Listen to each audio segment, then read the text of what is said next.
and welcome to the Bipartisan Policy Center. I'm Sasha Mackler, and I lead the energy project at the BPC.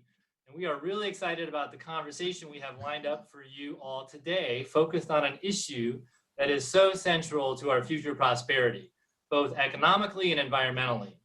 That is the electrification of America's vehicle fleet. It's well established that vehicle electrification will deliver many benefits to our country, from reducing CO2 emissions to enhancing energy security by diversifying our energy sources away from oil and establishing new industries for American companies to lead. Much of the policy attention to date has been focused on passenger vehicles, but there are very good reasons to expand this policy agenda to our commercial, medium, and heavy-duty trucks. And we will examine this opportunity in greater detail today. The Bipartisan Policy Center, SAFE, and the Electrification Coalition have come together to prepare a report that summarizes the policy agenda associated with electrifying commercial goods transport. And we have a great panel of experts lined up today to discuss the policies and the opportunity. But before we go there, I have the great pleasure to introduce Representative Don Beyer, who's a real champion on these issues in Congress, having introduced the VAN Act last Congress, which looked to provide support for electrification of heavy-duty vehicles. Congressman Beyer is in his fourth term serving Virginia's 8th District. He's the chairman of Congress's Joint Economic Committee and sits on the House Ways and Means Committee, among other responsibilities. He's also a co-chair of the New Democrat Coalition's Climate Change Task Force. Congressman Beyer also knows a thing or two about vehicles himself, having built a successful family automobile dealership in Northern Virginia. The Congressman will open up the event today with a few remarks that will be followed by a Q&A from the audience moderated by myself. And then we'll turn to a panel discussion to be moderated by Ben Prohaska from the Electrification Coalition. Let me remind our viewers to please submit questions using the live chat on YouTube or Facebook, or on Twitter using the hashtag BPCLive. And with that, I will turn things over to Congressman Beyer. Thanks. Sasha, thank you very much. And you're kind to have me on before the experts. I really appreciate that. And thank you to the Bipartisan Policy Center, the SAFE, and to the Electrification Coalition for inviting me to speak with you today. To paraphrase Brett Kavanaugh, I love cars. My father was a charter member of NASCAR and the SCCA. My uncle drove the Daytona 500 in 1953, and I ended up being dragged with my father every weekend to some other racetrack in the East Coast. In fact, the house I grew up in DC, up in the Palisades, it had 4 bedrooms and 1 bathroom for mom and dad and 6 kids, but it had a 3-car garage, because the garage was the priority in our household. So I have an up-close and personal view of the importance of the automotive sector in our lives. And of course, I sold out to my brother almost 2 years ago, but almost 50 years selling and fixing cars. And I just have been so impressed with how central automobiles are and transportation is to our American life. I was part of a panel with some folks that were doing research many years ago, 1984, 1985. And they were doing research for Coca-Cola. No, not Coca-Cola, for Chevrolet, rather. And they asked all these panels, what was the first word they thought of when they heard the word Chevrolet? And the answer was America. That the nature of vehicles and the cars are heart and heart. In fact, one of the things that thrilled me as a young man was that the 2 people that had the most people crowd around them at cocktail parties were doctors, so you could describe your symptoms, and car dealers. People would talk about the latest car that they bought or wanted to buy. But also the auto truck industry is a key part of the advanced U.S. manufacturing economy. Because you've got these supply chains that go all through this continent, across the oceans, and vehicle exports themselves actually improve our balance of trade. I, at one point, represented 10 different international nameplates, from Volvo to Kia to Land Rover, et cetera. And many years, we export more international nameplate cars made in the United States than domestic cars made in the United States. So the cool part is that this industry and ground transportation as a whole is embarking on the most important transformation since the development of the internal combustion engine and this incredible transformation from fossil fuel to electric propulsion. As Sasha knows, I like to brag, I believe, the only certified automobile mechanic in Congress. And I'll tell you that a typical internal combustion engine has 20,000 moving parts in the drivetrain. The typical EV vehicle has 20, not 20,000, 20 moving parts in the drivetrain. So it just makes enormous sense to move forward on this transformation. And if we don't do it, if we don't electrify our fleet of trucks and buses and other vehicles, we're in great danger to a fossil fuel market that is inherently insecure. It limits our ability to compete nationally. We have President Biden in Brussels today talking mostly climate change with the European partners, and dealing with the big existential crisis of our generation. Despite a relatively small share of total vehicles, trucks have a disproportionate impact on emissions. It's 28% of greenhouse gas emissions come from on-road transportation sector, and nearly half of the nitrous oxide emissions. So this is a great opportunity for us to make significant progress. Also, these commercial vehicles, as people like Tom know from UPS, very high utilization rates. They travel many more miles annually than passenger vehicles. Most of our passenger vehicles sit quiet for 22 hours a day. Not true with the vehicles that we're going to try to electrify. And I was on a call earlier today with the head of the innovation unit for the EU. And one of their big three priorities is just shipping writ large. If they can get shipping down to zero fossil fuels, way ahead. But we have to act now. This is going to happen with us or without us. And I'd rather see trucks on the road that were built in America instead of imported from abroad.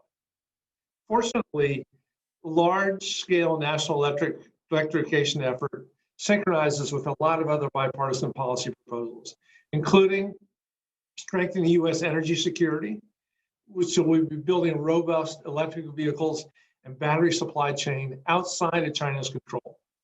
It will create lots of high-quality jobs and revitalize communities nationwide, reduce our demand on foreign oil, that energy security is all important, and there's an environmental justice component too, because it will remove harmful pollutants from many of our nation's low-income communities that have been disproportionately affected by mobile pollutants for decades.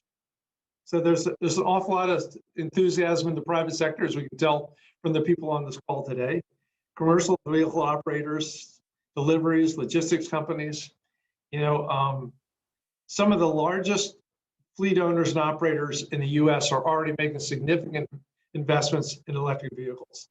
DHL in Europe visited me before the pandemic and said every one of their vehicles in Europe is electrified.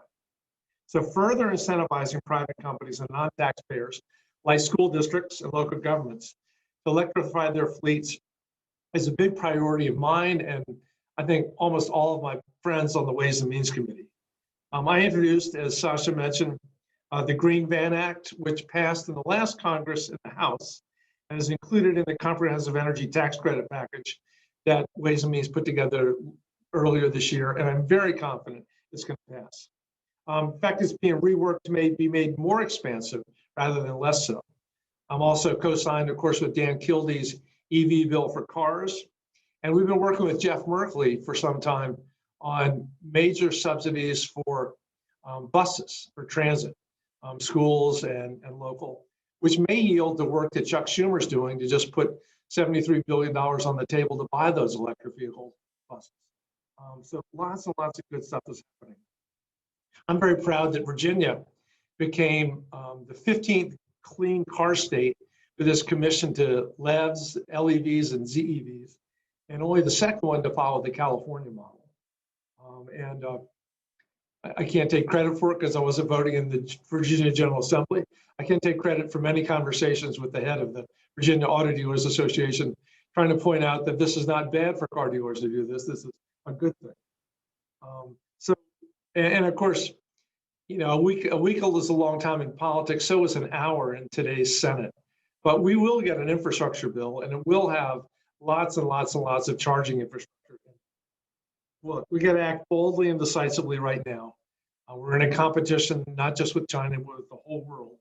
And I'm just so excited that SAFE, Electrification Coalition, the Bipartisan Policy Center are coming together to really create energy and enthusiasm, not just behind the legislation, but even more importantly, behind each of your company's efforts to electrify as soon as you can.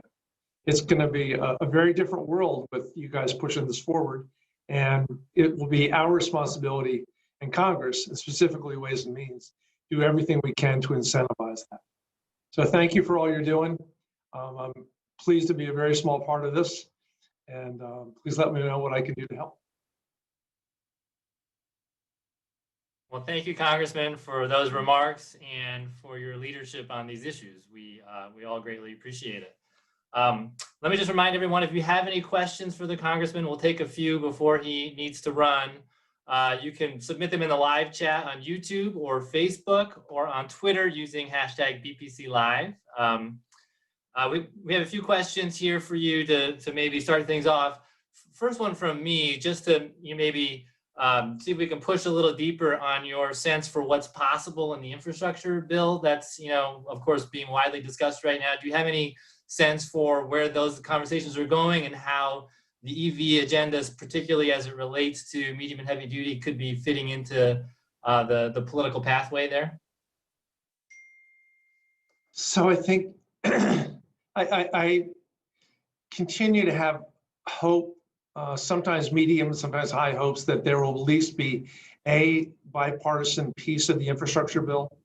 I talked to Mark Warner, who's my constituent, the other night, and he seemed pretty excited that there are $579 billion over 5 year with pay-fors from bringing forward COVID money and indexing the gas tax, whatever, it had 5 Republican senators and they thought they could get to 10. And that sounded pretty exciting. And then the family plan, which is things like the permanent child tax credit, are almost certainly going to have to be by reconciliation. There's just no way we're going to get our Republican pals on some of the human infrastructure, fixing the safety net.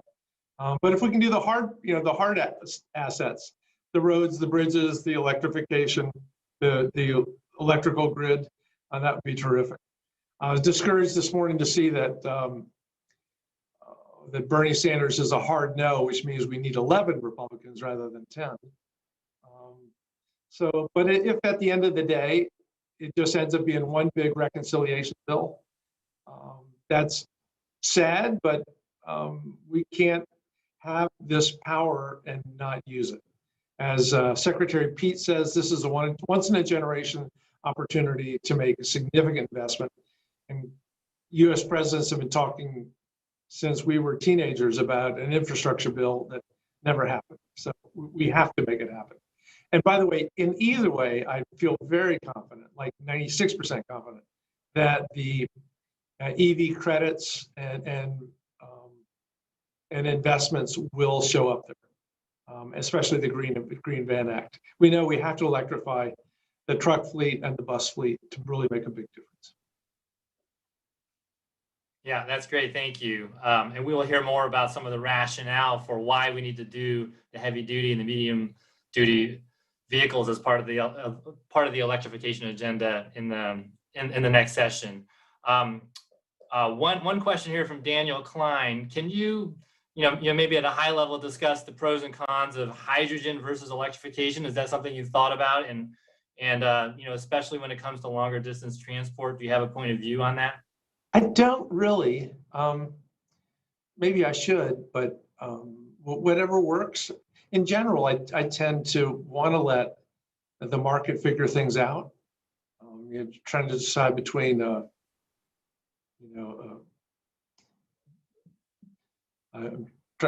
trying to pick back the 8-track and cassette and all the other different options that we used to have.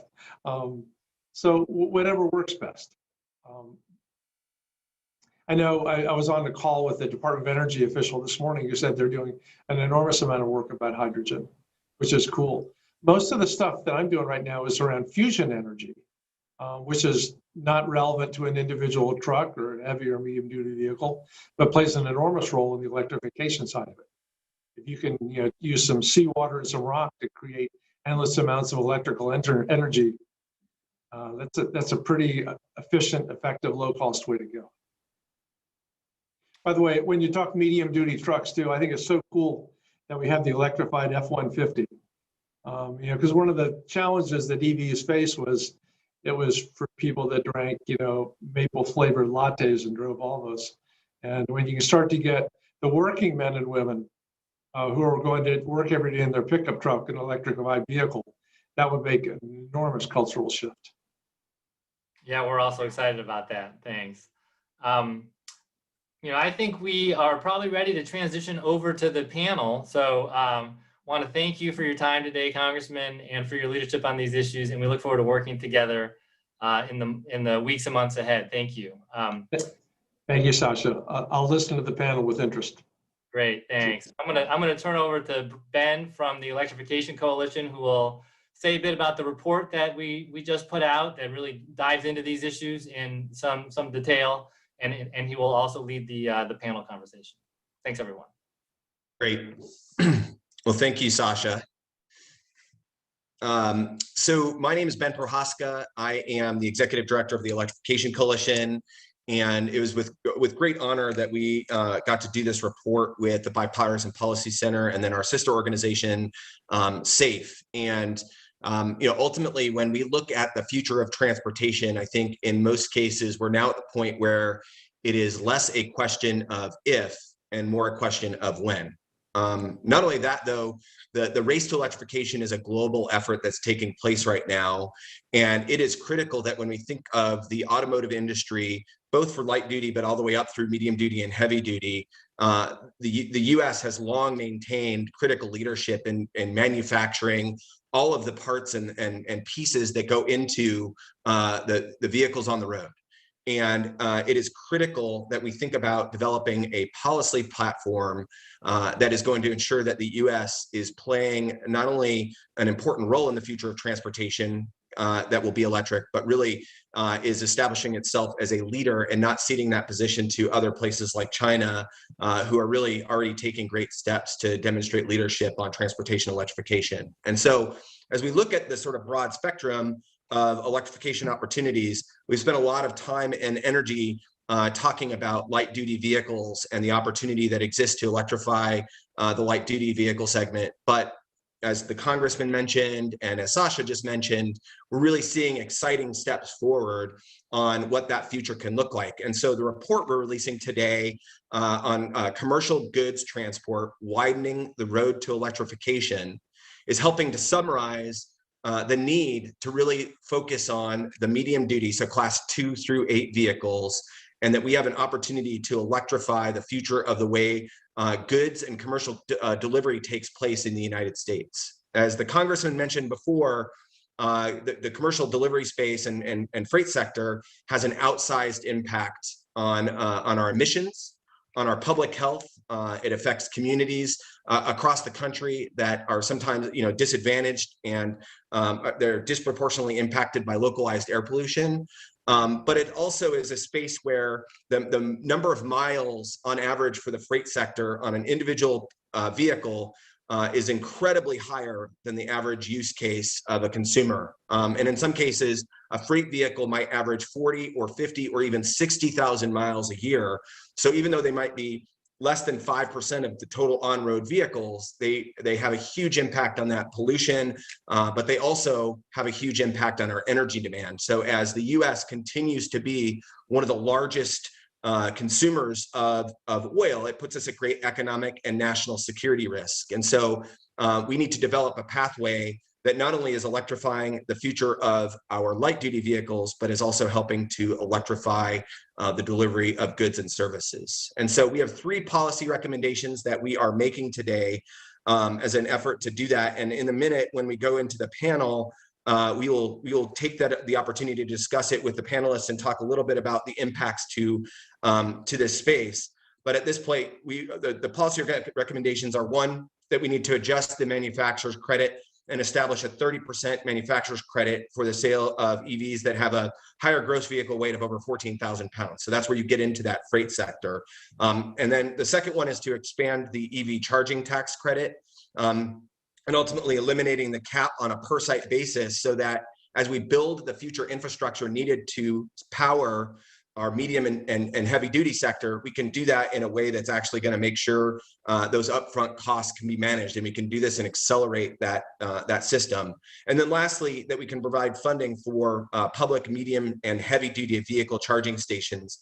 Good way to think about that is if a vehicle is traveling across the country to deliver goods and commercial goods, it's important that they have in-route charging options as they're in the process of meeting those deliveries. And so those three policy recommendations, we hope Congress will take on. We hope through Congressman Byer's leadership, we have an important opportunity to establish that. And so with that, I would like to now pass it over to the panel, and I will ask that each of the panelists, so we have Tiffany Nita from Amazon, Ryan Lasky from Dana, and then Tom Jensen from UPS.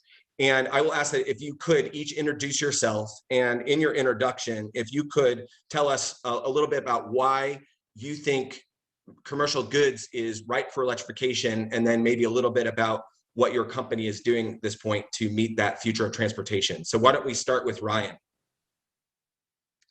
All right, thank you very much, Ben. Just a little bit of an introduction. My name is Ryan Lasky. I'm the Senior Vice President of Dana Corporation. Dana Corporation is a 117-year-old manufacturing company. It's been providing drivetrain componentry for the automotive industry since all the way back to the Model T. And one of the key things that we've done is we've started to make a significant investment into green mobility. And our primary focus has been centered around the commercial vehicle industry. And I think a number of key points have been brought up both by Congressman Byer as well as by Ben and Sasha here is, as you start to look into the transportation industry and moving point A to point B, the companies like UPS and FedEx and Amazon who are moving the goods are looking to do it in the most efficient fashion. And the optimization and the utilization of those assets become critical. And to do it in the most efficient way to save money.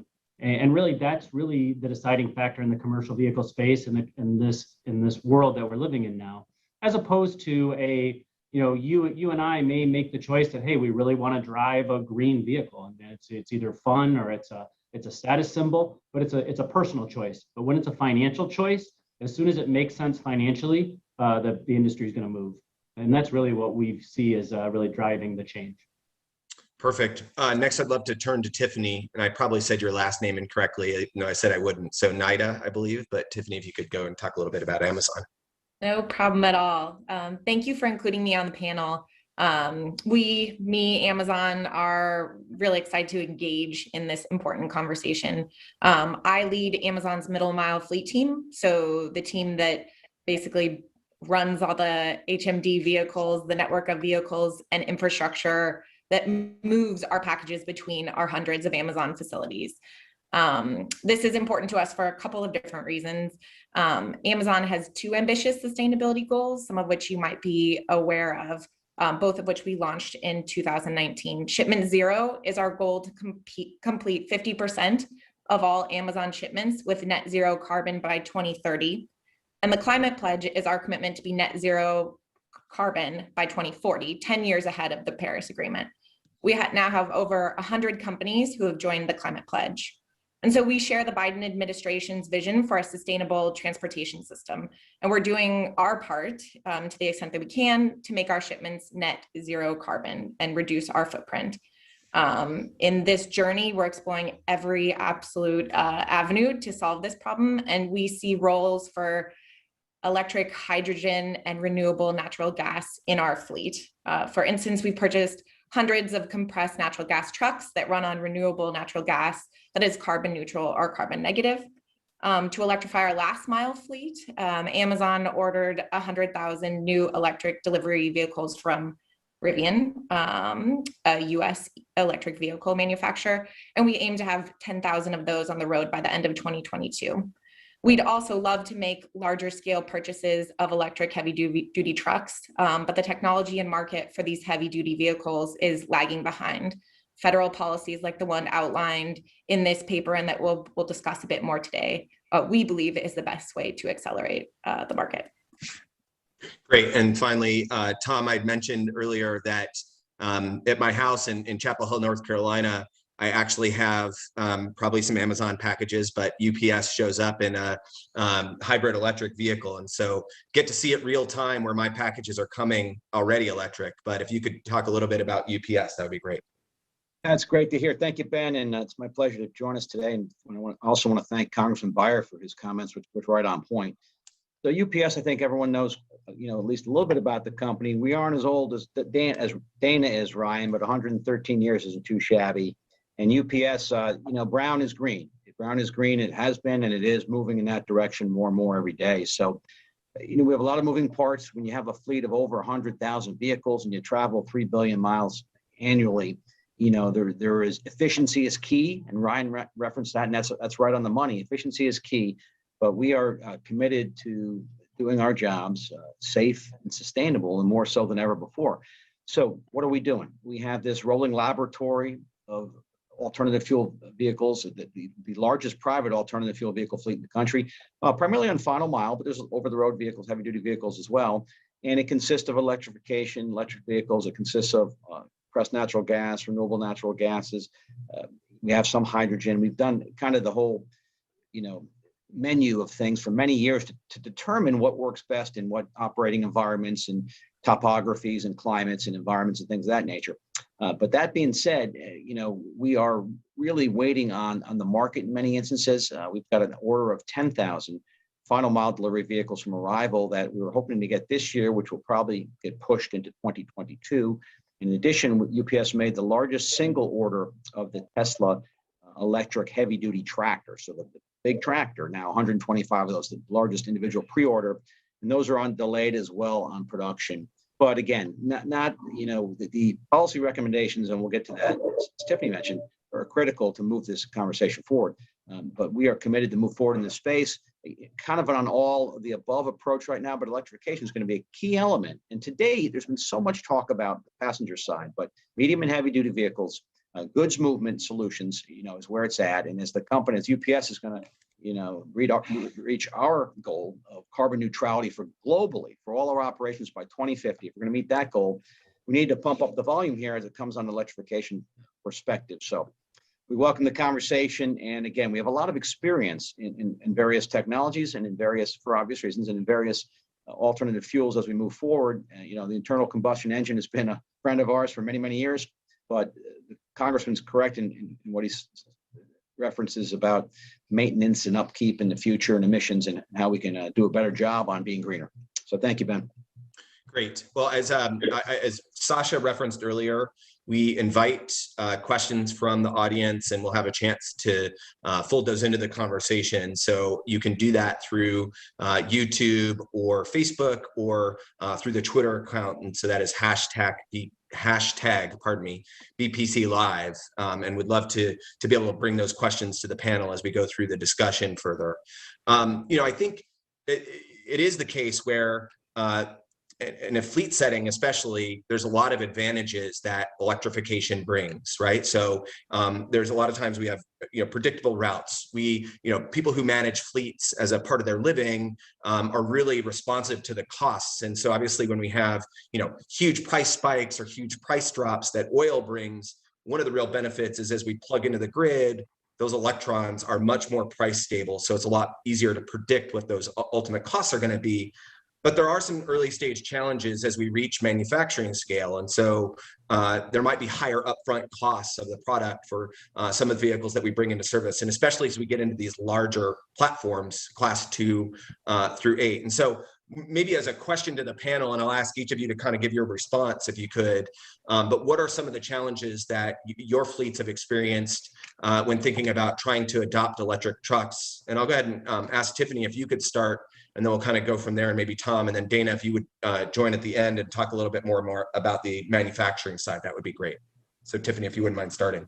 Sure, yeah. There are a few challenges that we've had to date. The first primary challenge over the last few years is just availability of vehicles.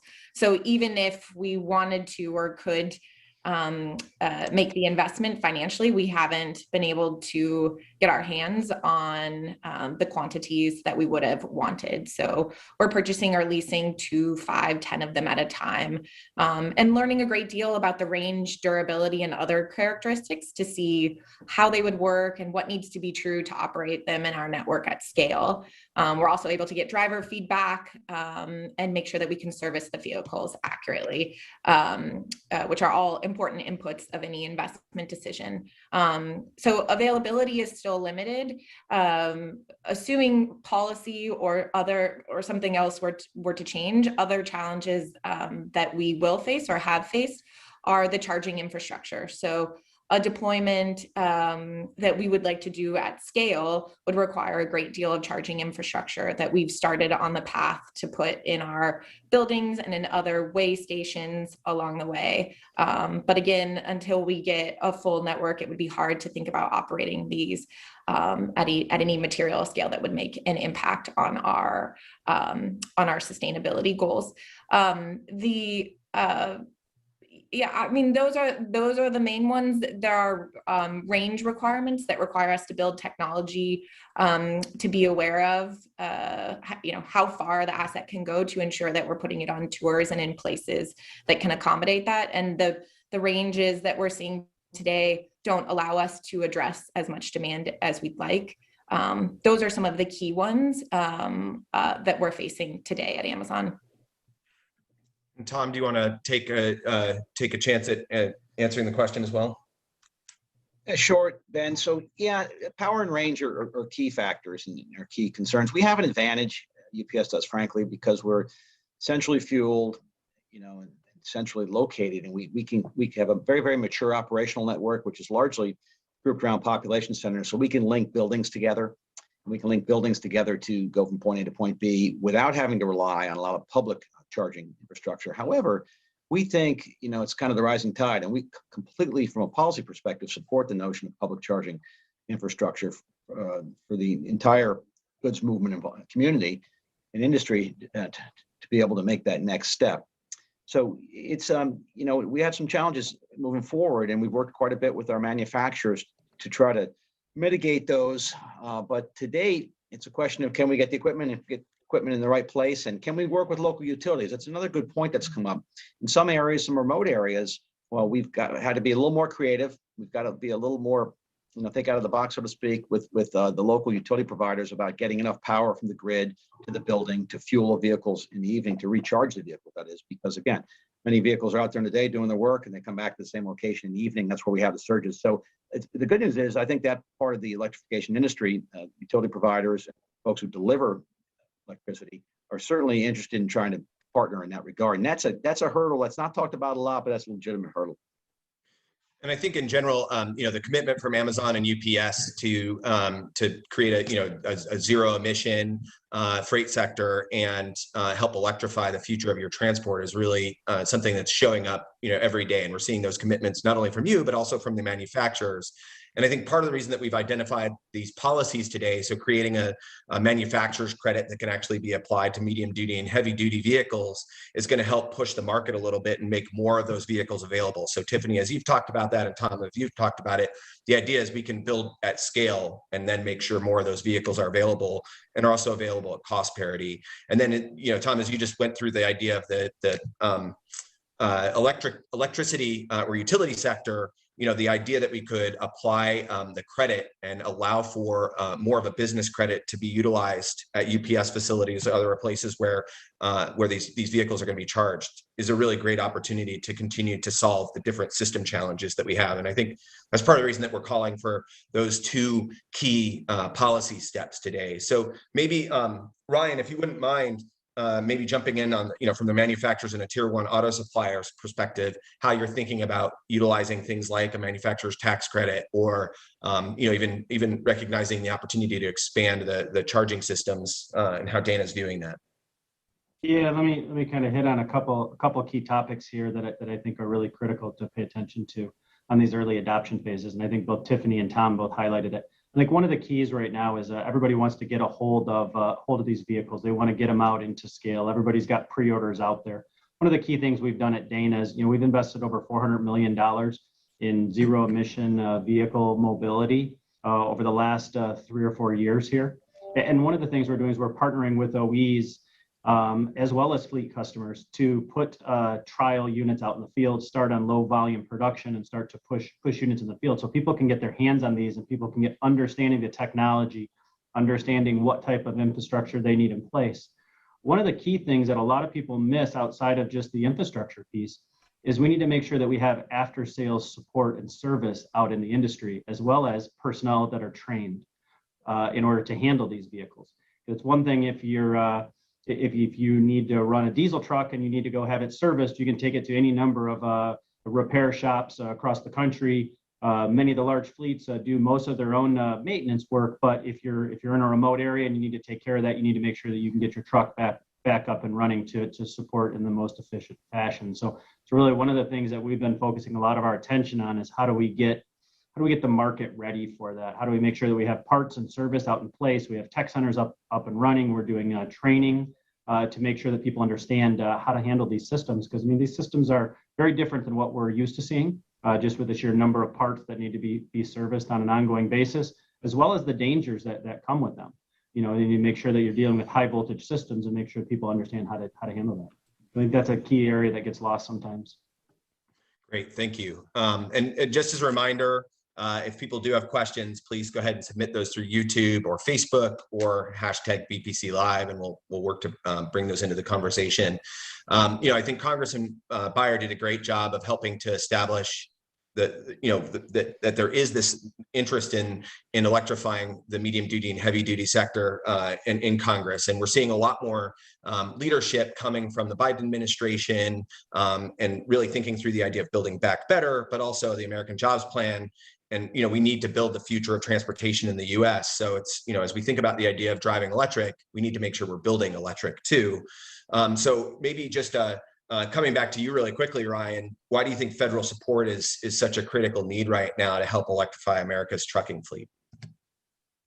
I think really the amount of the change that you see when you start to look into an electrification vehicle, it's really a significant change from how people are using these trucks today, moving from more of a replacing fuel as an operating expense to now producing or buying a vehicle in an upfront capital purchase and having to buy a vehicle that may be good for 6 or 7 years worth of fuel. So I think that's a very drastic impact, and it's in order to charge those, they're going to need infrastructure in their depots in order to handle the recharging of this. They may need to work with the local utilities. That's a large investment, but if at the end of the day we want to improve our greenhouse gas footprint that we're leaving and improve the noise and vibration and safety that our drivers see on a day-to-day basis as they're moving goods from point A to point B, there's a large upfront expense for the fleets that they need to bear in order for the technology to really grow and hit scale to drive costs down and get us to cost parity. You need that upfront infusion of cash. Great. And Tom, maybe to come to you, the same question, how does UPS view the importance of federal support to help electrify the freight sector and commercial goods service? Well, we think it's critical, Ben. I didn't reference when we started, my role in the company is working on policy and working on all of our federal legislative and regulation issues related to the fleet and all surface transportation. And it's a complex intermodal, multimodal system of goods movement. And people look at UPS or our competitors and our business partners like Amazon and say, well, big multinational, multi-billion-dollar companies, why do you need brake? Why should we be giving brakes on this? But we do an awful lot of business with small and medium-sized carriers. So it might not be FedEx, UPS, Amazon. It could be Jensen Brothers. And we're giving and directing transportation and providing solutions to our customers and outsourcing their supply chains to medium and smaller businesses. And for the medium and smaller businesses, this assistance to establish the infrastructure, in infrastructure kind of writ large, if you will, is critical. So the policy that we've discussed in the paper and other policy ideas that have been raised as it relates to, goods movement and medium and heavy duty trucks, we need to have that piece to make this happen because for the medium and smaller sized businesses, that's absolutely critical. Tiffany, we're on the verge of Prime Day. which came up earlier when we were having a conversation before we started the panel today. But obviously, I would think that people, everyone probably has ordered something from Amazon, and it might have come by a FedEx, or it might have come by UPS or an Amazon vehicle. But how do you all view the importance of the federal policy support to electrify the future of goods and services? Yeah, Tom made a great point there, which is critical for Amazon as well, is we do rely on a number of small companies, small independent businesses. In fact, about 90% of the trucking companies are these small independent businesses, and we need them to meet the goals that I laid out before to adopt electric trucks. And realize economies of scale. And so this legislation will be critical for moving that forward. But it will just be it's critical to increase availability and make the price points, which are 4x comparable types of assets, more palatable and tenable for Amazon, UPS, or small independent businesses. And it's interesting because we talk about this like this is some easy route that we're taking, but the reality is that the combustion engine has a 100-year head start, and in many ways, like the entire system has been built around supplying fuel to power vehicles that are internal combustion engines. And so it does make sense that we're going to go through this process of manufacturing scale, of learning, of technical changes that are going to take place. And so we need to develop market certainty. We need to recognize there's going to be some of those upfront cost issues that are going to come into play as we make this transition. And so the policy recommendations that we're making today, I think, help do that. So they do sort of start to provide that economic certainty to manufacturers. They help the delivery side know that this is something that can happen at scale. And I think that's part of this, is that it is about defining it and building it out at scale. So it's not just one or two EVs. I think of it like a William Gibson quote, the future is already here, it's just not evenly distributed. And so part of the role of these policy measures is to make sure that we distribute this at scale. So I'll invite again folks that are paying attention at home, hashtag BPC Live if you want to ask a question, and maybe I'll bring one to the table right now. And this is from Jacqueline Elliott. And if anybody wants to jump in and take a crack at the answer, that'd be great. But to what extent is the emissions profile of the local electricity supply a factor in deciding where you're going to deploy these vehicles? And how much have you all thought about that in your planning and future thinking? Go ahead, Tom. Ben, if I may comment on that, that's critical. And I referenced it briefly to the question earlier, but it's kind of a bit of the field of dreams approach. If you build it, they will come. These companies, Ryan referenced efficiency, and that's the name of the game in our business. And we're not going to deploy vehicles where we can't have the sustained and necessary and regular, fueling capabilities, whatever that fuel might be.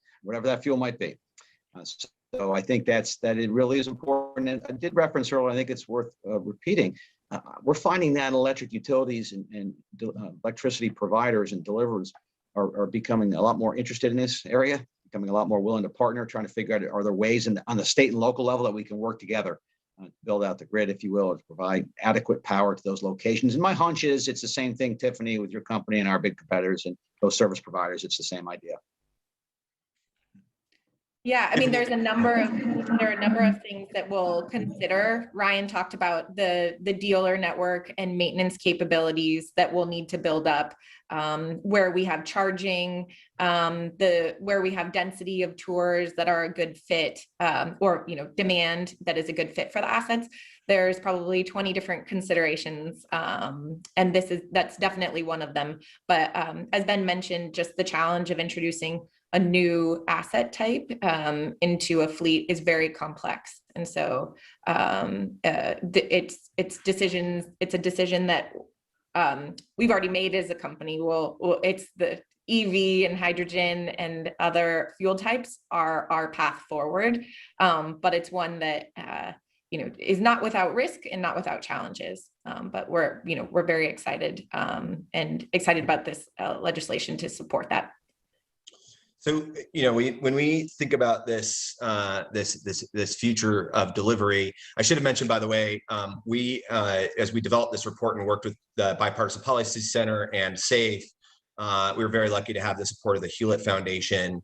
And yesterday, they actually announced a $100 million commitment to the changing the future of transportation and decarbonizing that future. And so shows a lot that there's this philanthropic investment in addition to other pathways that we're developing towards this new future of transportation. Ryan, from your end, how do you all think about working with folks like UPS and Amazon in the manufacturing side and recognizing that we have this opportunity, and what does that mean for the way you're developing the future of your business model? We have stayed very connected to our partners, primarily looking to the fleet customers, the customers like Amazon, like UPS, or even I'd say even to like municipalities when we start to talk to our bus customers and what they're looking for. And those have really been some of our early focus has been primarily around this medium duty space as well as the buses. That's really where we see the short range usage, less than 100 miles, lots of stops and starts as an area that we can really focus our attention. So I can tell you a lot of our early product roadmaps and things that we're bringing to market right now are after having long discussions and many, many days and hours speaking with the teams at Amazon and UPS and our customers. That's really what allows us to focus and understand what their needs. I'll give you a good example. I heard it from a customer directly in the UPS space is, even something in an EV vehicle, just the stops and starts and how fast you accelerate and decelerate with an EV vehicle versus a diesel truck, that saves 1/10 of a second here, 1/10 of a second there. That makes their business more efficient, allows them to do their job better. So those types of things come as we talk to our customers and figure out what they need in order to not only support their sustainability goals, but also to support their operating metrics as a company. So that's really how we drive our manufacturing investments. Excellent. So reminder through Facebook, YouTube, or BPC Live, hashtag BPC Live Twitter, you can supply your questions. One of the ones that recently came up from SL Fuller is, that it sounds like UPS and Amazon, and paraphrasing their question, but are really going the BEV route. Obviously, a lot of that has to do with policy recommendations that we're making today that are focused on transportation electrification, but just interested in the how does hydrogen play into the long-term strategy at all, particularly for middle mile or over the road hauls? So Tiffany or Tom, any feedback on that? Yeah, I saw that hydrogen came up earlier with Congressman Byer's comments, and we are, as of now, are kind of on the cliche, all of the above, and not beholden to one fuel of the future or not, because again, of the size and the scale and scope of our fleet. So it's interesting that the question came up.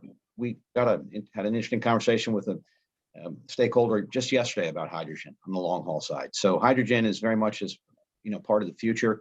What that future is yet to be defined, frankly. So we're not, again, as a bridge, if you will, of sorts to broader electrification, because we lack some of the policy incentives. Compressed natural gas, renewable natural gas is an outstanding option. But we do think in the long term that hydrogen from the over the road, heavy duty side will be a great option as well. So not opposed to that in any way, shape, or form, and happy to talk to folks about it. Tiffany, anything to add? Yeah, similar perspective from Amazon's side. Hydrogen technology has some benefits. We expect it to be lighter. We expect the range to be longer. We expect the fueling to be faster. But the technology and the proof points against that are further out. So we do expect it to be a part of our fleet mix, as Tom mentioned, but the details of that probably further in the future. But very excited about the technology, running pilots and tests as available. Great. I think as we bring up the electricity as a powering the future of our transportation, one of the benefits is that it's ubiquitous. We have, we've built out our electric system across the country, and in many ways, the benefits of EVs as we do this is that they actually a lot of them will charge at night. So that means it's at the time when there's the greatest spare capacity on the electric grid. So it actually means that the grid itself is gaining even more efficiency. And we're actually putting American workers to work to not only produce the electricity, but then the idea that if we build the supply chain and develop these policies, we're also making sure we're putting Americans to work to build the vehicles that are going to get powered by US electrons. And that's a really exciting moment. I'm interested, as you all have looked at the idea of sites around the country, and Dana, you might have stuff on this, but how have you all thought about the challenges that exist with building out infrastructure and the need for federal policy to support that effort? So even early stage, as you all have put vehicles into service, infrastructure is it's a challenge, even though electricity is ubiquitous. And so how are you all thinking about that challenge, and how does some of these policy recommendations help solve that challenge? I can tell you that as some of the early phases over the last couple of years, when we're actually meeting with customers, we're bringing in partners who can provide infrastructure solutions. We're also bringing in local energy providers, as well as people who can help them identify where there may be grant opportunities and federal money that they can take advantage of. So we work to try to get HVIP credits for the systems that we're bringing, or any number of different incentives that we can help our customers get in the trucks on something that's close to parity with diesel. It's still a little bit further away, but it's getting ever closer. And as you see more incentives that go into these areas, I mean, you can even look at cost of batteries have come down. I think year over year for the past 5 years is about 12% year over year, the cost of batteries. And that comes because people are investing R&D funds into those spaces. And there's a lot of incentives coming from other regions all around the world that go into that space. And that drives for innovation, and it drives for cost to come down. So it gets us closer to that parity point. And we think we're there on the medium duty today, and we think we're there in buses today. Tiffany or Tom, you all care to share more about the experiences you've had with building infrastructure to support early stage electrification? Yeah, I can chime in. I echo Ryan's comments. We are leaning in ahead of asset availability to build the charging. Last mile aside, where we have again, those 100,000 EV vans coming on the road soon.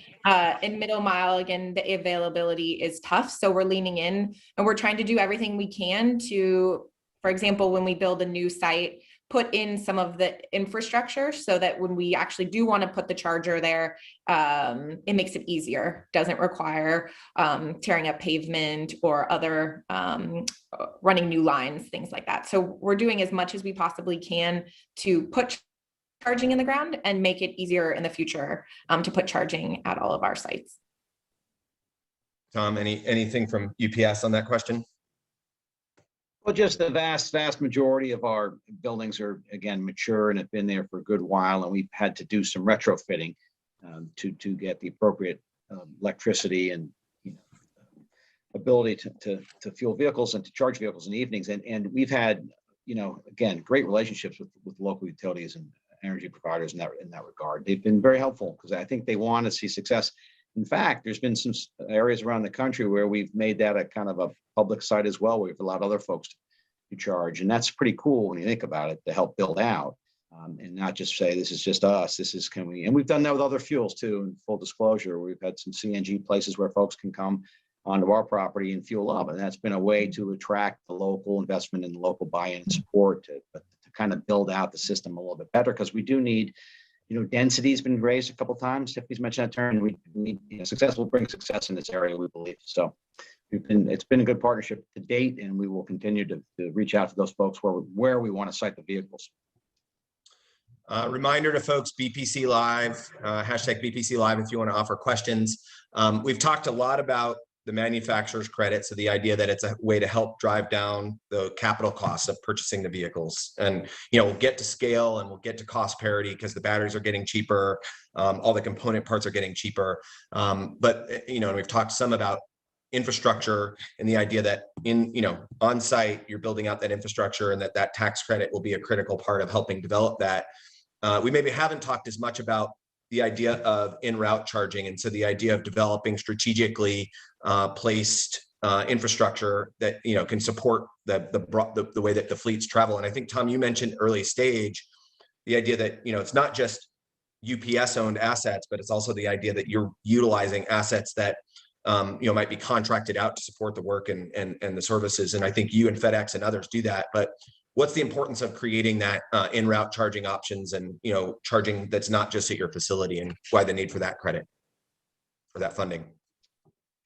Well, from the Brown perspective, it's we think this is it's the rising tide that lifts all ships. Again, most of our charging is on our property, and we're not going to have the problem that the small carrier might have. But through the management of transportation solutions for customers, big and small, using these other carriers, they don't have that same advantage. So we think it's kind of a high road position to take. It's just not going to benefit us. It's going to benefit other carriers and the industry broader as we build it out. So I think that's going to be the concern for the small and medium-sized motor carriers and trucking firms. Geez, I can't get stuck because of range issues and things of that nature.